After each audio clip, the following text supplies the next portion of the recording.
following question: is coffee bad for your health? Watch and discover the truth about it. How would you like a drug which could lower your risk of Parkinson's disease, diabetes, as well as colon cancer? Or a substance which could lift your mood and relieve headaches?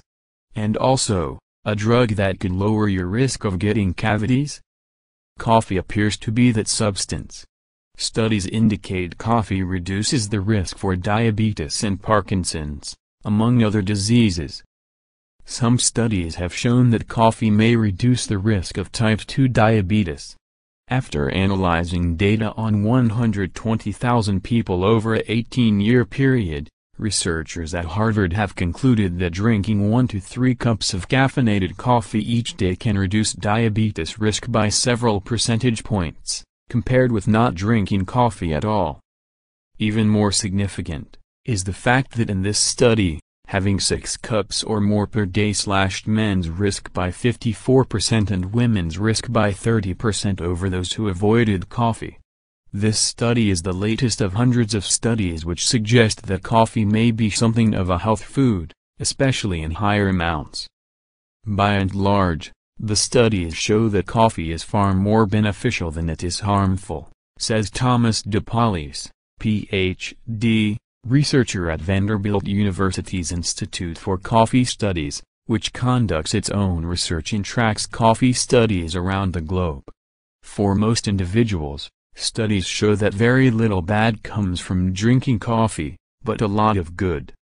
At least 6 studies indicate that people who drink coffee on a regular basis have up to 80% lower risks of developing Parkinson's disease, with 3 of those studies indicating that the more coffee they drink, the lower the risk. Other studies indicate that, compared to not drinking coffee, drinking at least 2 cups per day can lead to a 25% lower risk of colon cancer, an 80% drop in the risk of liver cirrhosis, and nearly 50% the risk of gallstones. Is it the caffeine that is responsible for those benefits? Is it the antioxidants in coffee beans, some of which become especially potent during the roasting process? Studies indicate that it might be both those factors.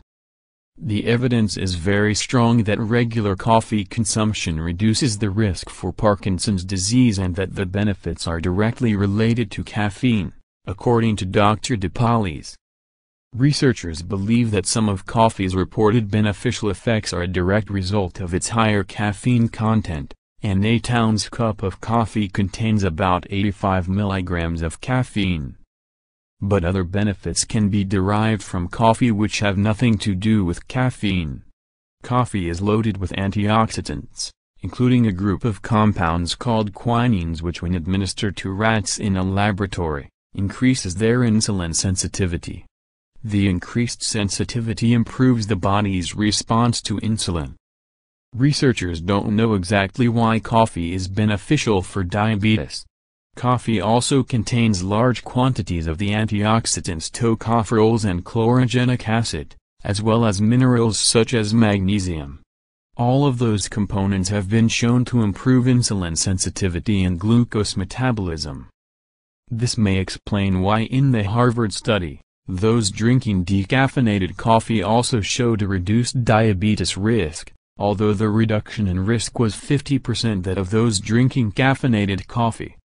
Some researchers believe another compound called trigonelline, which gives coffee its bitter taste and its aroma, may be responsible for giving coffee both anti-adhesive and antibacterial properties which help prevent dental cavities from forming.